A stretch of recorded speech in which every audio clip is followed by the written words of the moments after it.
How to turn an English book report into an integrated plan. Reading feeds our minds, hearts, and souls. We shall use this integrated plan to help feed the minds, hearts, and souls of our children in a more interconnected way.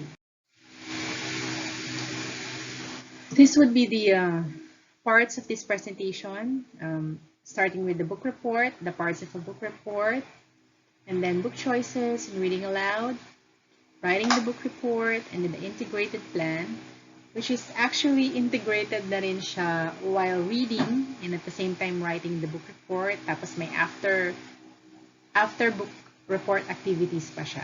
That is, they would all be part of the integrated plan. Parts of a book report, this would follow the CFA format, and we'd be using Taglish, integrate Filipino concepts, kasi sa Filipinos, meron din yung paggawa ng oral report. So first part is the title of the book, umagat, authors, may akda. So nandun sila usually sa cover page and sa title page. New words and meanings, vocabulary and talasalitaan. Setting or tagpuan, when and where the story happened. Characters or tauhan.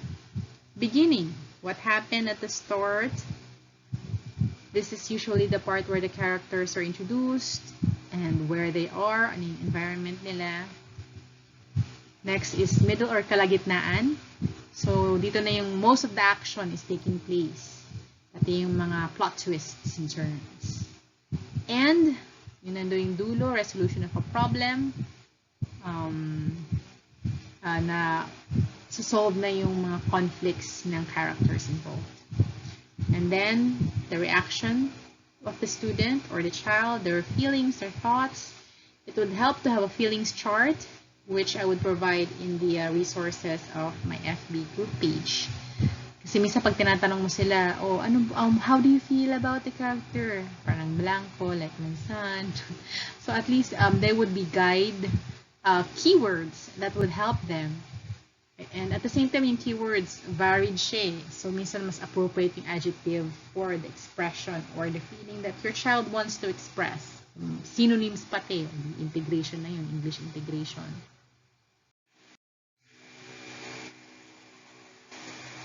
Next is book choice. Give book options to your children that they would be interested in. Kung konti lang yung options at alam mo naman yung gusto ng anak mo, you can choose for them na. Just make sure that it would be something that they would find interesting to read para excited na agad sila. Make sure that the book is appropriate to his or her grade level. Some books indicate the grade levels, like doon sa Adarnay, ano bang application yun? Grade 3, ganyan. If you're unsure, read the book and you can assess kung it's too easy. Hindi pwede yun. Too hard, di rin pwede. Yung tama lang. Hanggang medium level lang, kumbaga sa 3 Little Bears.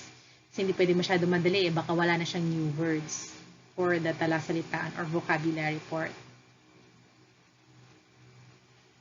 Skim through the book on your own to check the appropriateness and para alam mo din kung may kailangan din explain, may mga moral dilemmas, and to prepare your integrated plan. Makikita mo na agad doon kung ano yung mga parts na pwede mong pasukan ng ibang subjects. To make the integrated plan, go through the first quarter subjects and topics and see how they can fit into the book's content. Kailangan binasa mo na several times yung learning guide. So that parang nako-connect na siya sa utak mo. Although meron naman tayong examples dito. Fifth, before reading, you can discuss or review the parts of the book. Kasi sa English, sa iba-ibang levels, meron din yan. Sa Filipino, integration na yung bahagi ng libro. Yung pamagat, table of contents, yung sa dulo, mga index, ganyan. Kung meron yung storybook. Next, read aloud tips and integration. So, nag-read aloud pa lang, nag-i-integrate na tayo. Before reading, show the cover, and from the title and the pictures, you can ask them what they think the story is about. Prepare a dictionary too if you have one, because this can help na maghanap na sila sa dictionary ng meanings ng new words.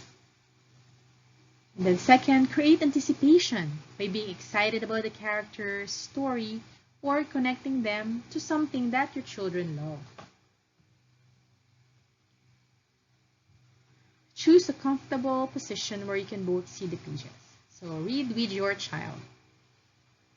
And you can sit side by side or you can read on the bed. Usually sa kwarto kami. Minsan pag masyadong komportable, nakakatulog. Medyo lang komportable. 4, let your child read if kaya na nila.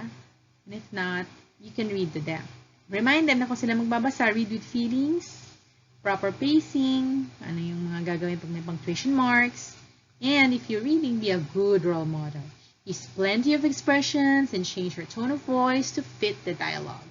So, nandun yung English integration wherein your reading can touch on the Dolch sight words. So, the Dolch sight words per level, marami yan online. For grade 3 and 7, kasi yun yung mga anak ko, I would have them in my resources.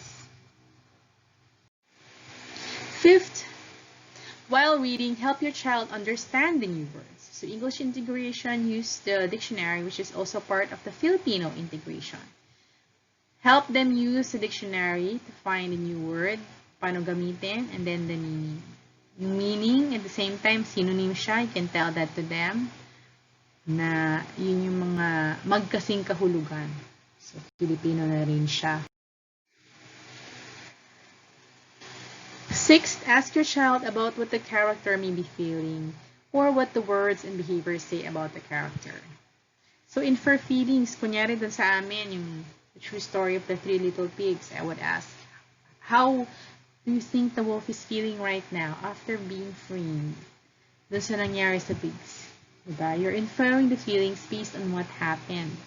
Also, you can infer behaviors, character traits from the behaviors. Like, sa story, the pigs were very rude. Their language is very rude. Their actions, the drawing would have distorted faces, angry faces. So, from there, maano mo na selfish sila and they are rude. Those are their traits.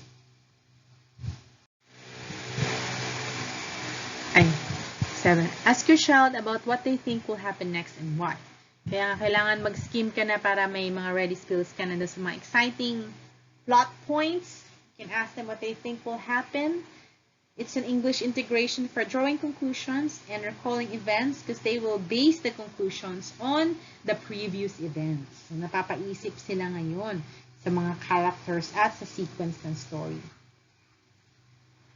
Next, you can correct your children's pronunciation and other mistakes gently. So, while reading, nako-correct mo na rin siya. Kaya maganda yung read together.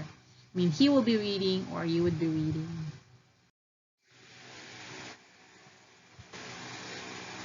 After reading, ask your child to talk about their favorite parts and characters and reasons for their choices. So, it's an integration for describing the character, noting details about the traits, how they speak, and also oral expressions because they are defending their answers. 10th, ask your child about what they feel about the ending and if they can relate to the story or characters. Ano naman ang feelings mo dun sa ending? Yung mga characters, what can you say about them? Lalo na kung alam mo na something happened to them also. You can also share your own feelings and reactions to provide examples or models for your child. It is an integration for oral expressions and it also prepares them for the reaction part of the book report. When you're also sharing your own feelings, you are modeling them. May examples sila na magagamit nila next time. Review the sequence of the story where you identify the start, middle, and end. Or maybe while reading, na-identify mo na siya na yung start, middle, and then end. Or you can ask your child to do it for you, summarize the beginning, the middle, and the end, since you are already practicing sequencing and summarizing. So, English and Filipino integration. Writing the book report tips. Review the book parts again if forgotten. And then, in that way, you're also explaining once more the elements of the story. Second, try to sit beside your child if this is the first time to write a book report or there's difficulty on her part para makabigay ka ng keywords, example sentences, maka-ask ka ng questions that would help them recall. Print the feelings chart to help the child during the reaction part. Parang doon again yung mga examples. Older children can write drafts in the computer and transfer the final one to their notebooks after you check the grammar and other aspects. So, ganoon yung ginagawa ko sa grade 5 ko, grade 6, now grade 7. Napadraft ko muna sa computer para kung may mali, may mga marami pang dapat idagdag, minsan maikli, tinatamad. Yun, at least save sa time din yun. So, yung finalized version is what they will write on their book report. Integration activities na tayo. Since this is an English report, maraming integration activities. Almost lahat. Yung structure nitong integration ko is same. Use the textbook, refer to YouTube videos and other learning materials when studying the concepts themselves, answer the books or quizzes to check for learning, and before applying and referring to the storybook. So, refer to the book used and find words and determine their synonyms and antonyms. Like, hanap mo sa anak mo yung word na angry.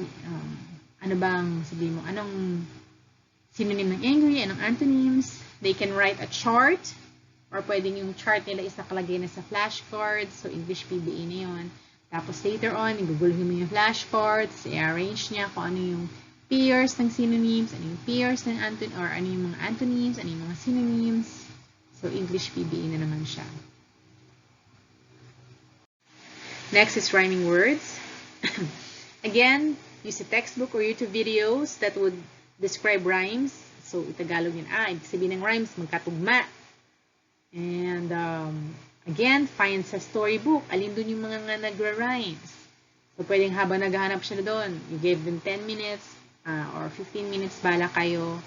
Kasi baka pag binayaan nyo, check the hood kayo kung anong discard nyo dyan. Pero, although sa akin, napapabayaan ko rin minsan. Kung gusto ko ng outcome din, may time naman. So, they would find the words, tapos i-chart din nila yung mga nag-rhymes. So, kung sa flashcards na diretso, pag ginulo ko yun, pagsasama-samahin na niya, i-group na niya yung rhyming words. Or they can also think of rhymes. Tapos isulatin nila sa flashcards. Pwede rin doon sa synonyms and antonyms, may mga rhymes. Pwede dikit-dikitin din nila. Marami ng flashcards na ready. Kasi mga ganyan, sila na rin yung gumagawa ng flashcards. So, babawasan na yung time. Tapos, reinforcement din yun sa kanila, yung writing nila. Paano yung tamang sulat. Kasi minsan, pangit ang sulat. Yung anak ko minsan pangit ang sulat. Ang lalayo ng mga letters. So, napapractice din. Siyempre, pag pagod na, stop muna. Yung mga breaks. Pero, it would also help if they make their own learning materials, lalo na if they can write. Common and proper nouns. Use the textbook or YouTube videos describing the common and proper nouns para malaman ng anak natin kung ano ba yung meaning nila. Then, go back to the storybook. Anak, find the common and proper nouns. Or kung may proper nouns, ano yung common noun? Kung may common noun, ano yung proper noun? So, write a chart. So, English PBA ulit siya. You can turn them into flashcards again. Anak, ano ang proper noun ng wolf? Si Mr. Owl. Pig, si Mr. Pig. Author, si Scieszka. And yung mga ganon. Yung setting, school, yung Barcelona Academy, example. Ganyan. Plural forms of nouns. So again, study mo nila kung ano yun, mag-quiz sila. And then after that, hanapin nila dun sa book. Kung walang plural, yung mga nouns doon, gawin nilang plural. Kung singular, gawin plural. Yung plural, gawin singular. Para na nakikita mo kung naintindihan ba talaga nila kung ano yung singular at plural. Or na may memorize lang, hindi pala talaga nila na ano yung essence. So again, write a chart. Turn it into flashcards where they can pair the singular and plural nouns.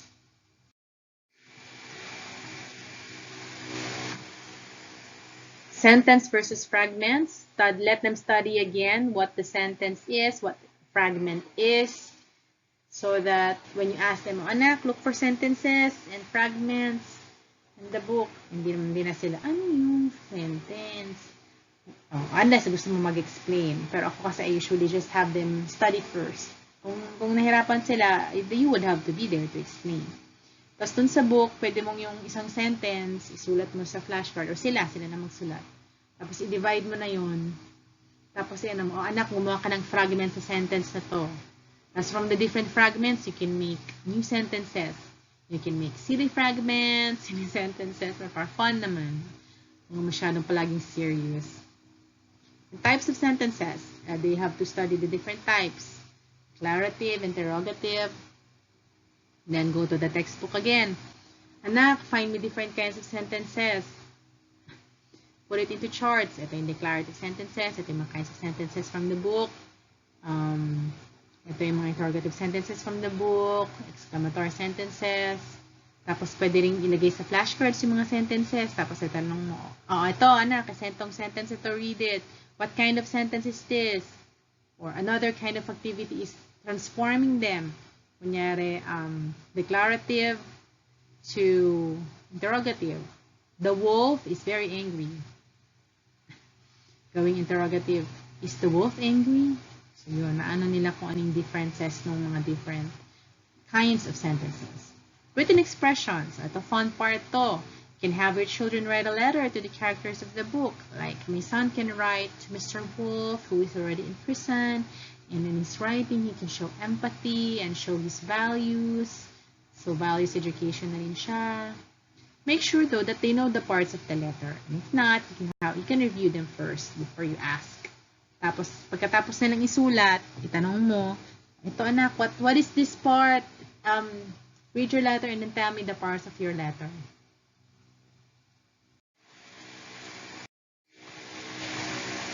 So, sa science, same structure. Solids, liquids, and gases. Pag-aralan muna nila kung ano yun.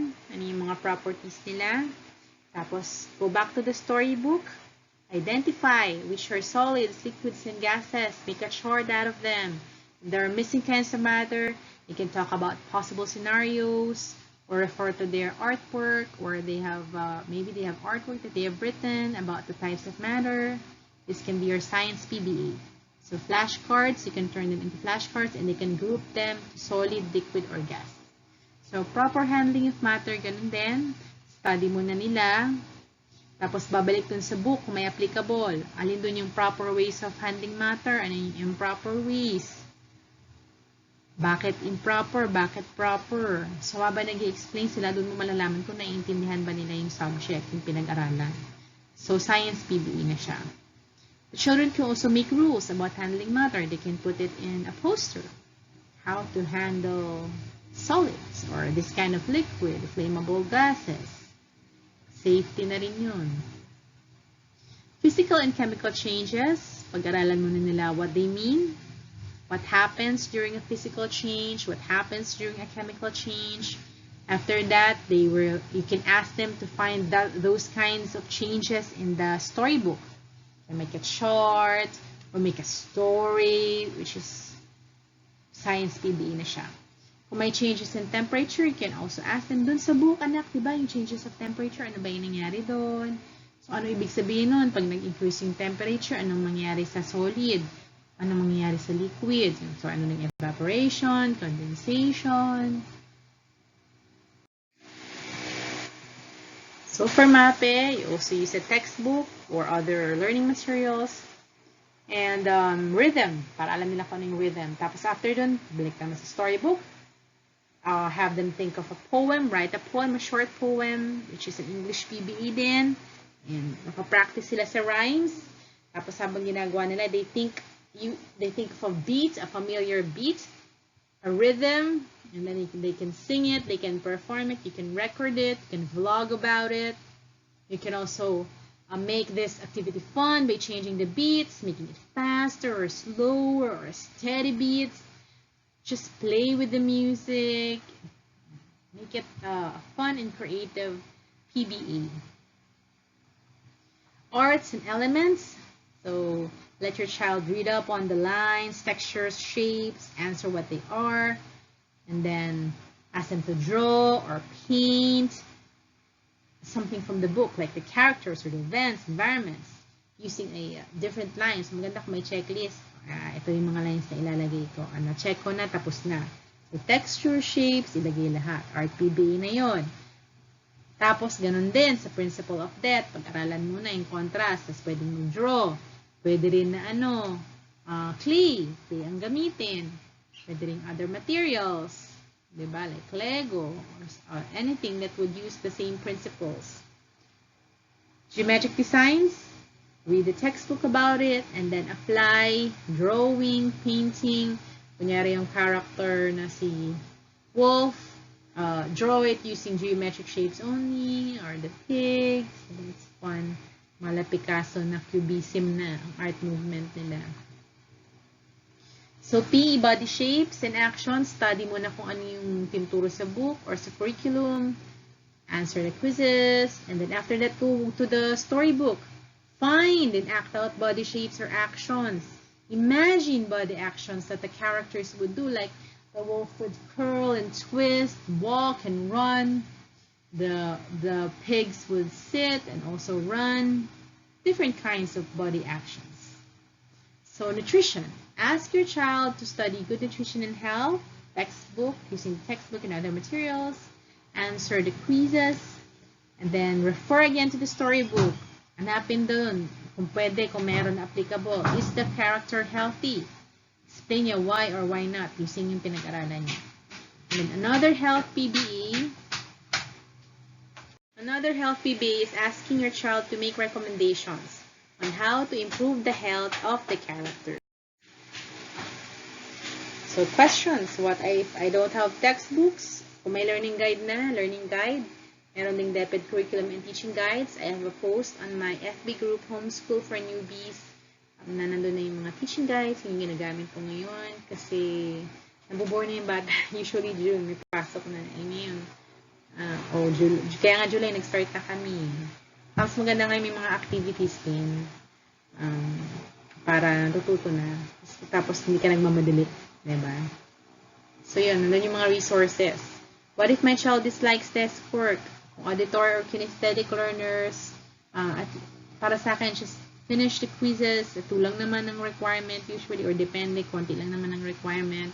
Finish that per subject. And after that, pwede ka na maging activity-driven. Yung activity mo, kung mabibilang mo yung ginagawa ng anak mo, quiz na rin yun, TBA pa, 2 birds in 1 stone agad. So, saka ka na mag-ganon kung ano tapos yung quizzes. Ako, sa akin lang ha. Kayo kung gusto niyo ihuli, pero I just want to get that part done, the requirements done. So, parang yung susunod mas chill na siya. So, parang related din tong question na to. So, pag hindi visual learners, English, pwedeng mag-vlog about the reactions sa story. Pag science naman, find other experiments that are related or unrelated to the story. And map it. Focus on their interests. If they want to dance, sing, act, or whatever they want to do, you can use the themes or topics from the book to apply sa arts or PE or health and also in other subjects. So, kung interest-driven talaga kayo, pwede nyo namang i-search din online. Maraming connection. Yung mga anak ko kasi visual learners eh. Although, they like vlogging too. So, thank you! That's all. You can subscribe to my YouTube channel to learn more about the activities that we're doing right now, and you can also post questions, make suggestions. Maybe I can work on it, make videos on it if I have time, or at least we have other homeschool parents to support you. Kasi here we are a community. Ako talaga, I find homeschooling very hard, and we need all the help we can get. Yeah, even if I'm busy, I find time, and I really just want to help out. It makes me happy to help parents make their lives easier, especially if I can give them anything that would help them. So yun lang. Happy homeschooling, and be prepared, but at the same time, enjoy. Bye!